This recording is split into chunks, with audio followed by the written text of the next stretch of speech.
بسم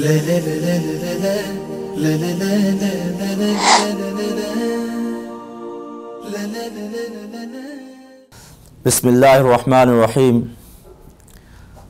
حضرات گرامی، انسان جس طرح دنیا میں کامیاب ہونا چاہتا ہے، اسی طرح انسان کی خواہش یہ بھی ہو کہ انسان آخرت میں بھی کامیاب ہو، بلکہ خواہش کے اعتبار سے آخرت کی خواہش زیادہ ہونی چاہیے۔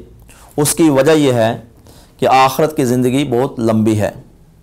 یہ دو، جس طرح دنیا اور آخرت ہے، اسی طرح دنیا کے اندر انسان کو دو چیزوں سے واسطہ پڑتا ہے، یا خوشی ہے یا غمی ہے۔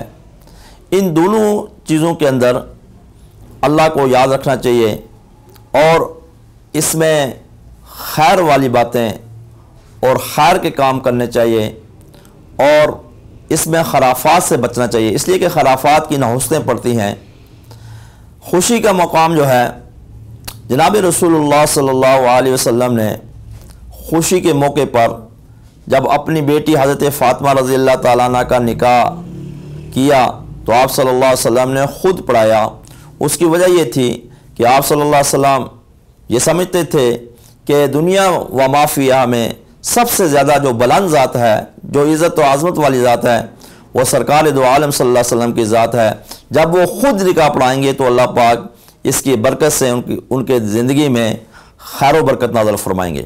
اسی طرح جب غم کا وقت ہوتا ہے، آج ہم غم کے موقع پر سب کچھ بھول جاتے ہیں، حالانکہ غم کے موقع پر بھی ہمیں یاد رکھنا چاہیے کہ کوئی اللہ والے اگر جنازہ سب سے بڑا غم ہے، اس میں جب اللہ والے شامل ہوتے ہیں تو ان کی برکت سے مرحوم کی مغفرت ہو جاتی ہے، اور اگر کوئی مرحوم نیک ہوگا تو اس کی برکت سے کھڑے ہونے والوں کی مغفرت ہو جاتی ہے۔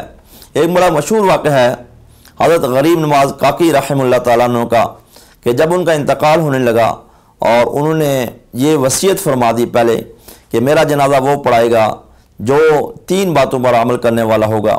سب سے پہلی بات یہ کہ جس کی کبھی بھی فجر کی نماز بھی قضا نہ ہوگی اور تہجد کی نماز بھی قضا نہ ہوگی، اور دوسرا یہ کہ جو ساری زندگی عصر کی سنتے بھی پڑھنے والا ہوگا، اور تیسرا وہ شخص جو ساری زندگی اپنی عورتوں کے علاوہ کسی غیر محرم پر نگاہ نہ ڈالی ہوگی۔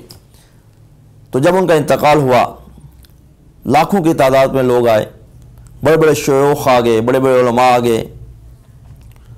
وصی نے کھڑے ہو کر ان کی وصیت پڑھ کر سنا دی کہ حضرت کا کہنا یہ تھا کہ میرا نماز جنازہ وہ شخص پڑھائے گا جس کے اندر یہ 3 خصوصیات پائی جاتی ہوں۔ پہلی خصوصیت یہ کہ تہجد کی نماز اس کی نہ چھوٹی ہو، ہمیشہ تہجد کی نماز پڑھنے والا ہو، اور دوسری یہ کہ اس نے اپنی بیویوں کے علاوہ کسی غیر محرم پر نگاہ نہ ڈالی ہو، اور تیسرا یہ کہ عصر کی سنتے بھی پابندی کے ساتھ پڑھنے والا ہو۔ تو سارا مجمع بیٹھ گیا، کون ہے جس نے اتنا اس پر عمل کیا ہو؟ سب سوچ میں پڑ گئے۔ تو اس وقت کا جو بادشاہ تھا شمس الدین التمش، وہ روتا ہوا کھڑا ہوا اور اس نے کہا کہ حضرت آپ تو چلے گئے اور میرا پردہ بھی آپ نے فاش کر دیا، اور لوگوں کی طرف مڑ کر کہا کہ میں لوگوں آپ کے سامنے یہ اقرار کرتا ہوں کہ اللہ کے فضل سے میں نے کبھی بھی تہجد کی نماز نہیں چھوڑی، اور کبھی بھی میں نے عصر کی سنتے نہیں چھوڑی، اور کبھی بھی میں نے اپنی عورتوں کے علاوہ غیر پر نگاہ نہیں ڈالی۔ اور اس نے غریب نواز کاکی رحمہ اللہ تعالیٰ عنہ کا نماز جنازہ پڑھایا۔ اس وقت کے بادشاہ اگر اس طرح اتنی مصروفیات کے باوجود اتنا عمل کر سکتے ہیں تو آج ہم فارغ ہو کر کیوں نہیں عمل کر سکتے؟ وجہ صرف یہ ہے کہ ہمیں دنیا کی تو فکر ہے لیکن آخرت کی فکر نہیں ہے۔ اللہ پاک ہمیں آخرت کی فکر بھی نصیب فرمائے۔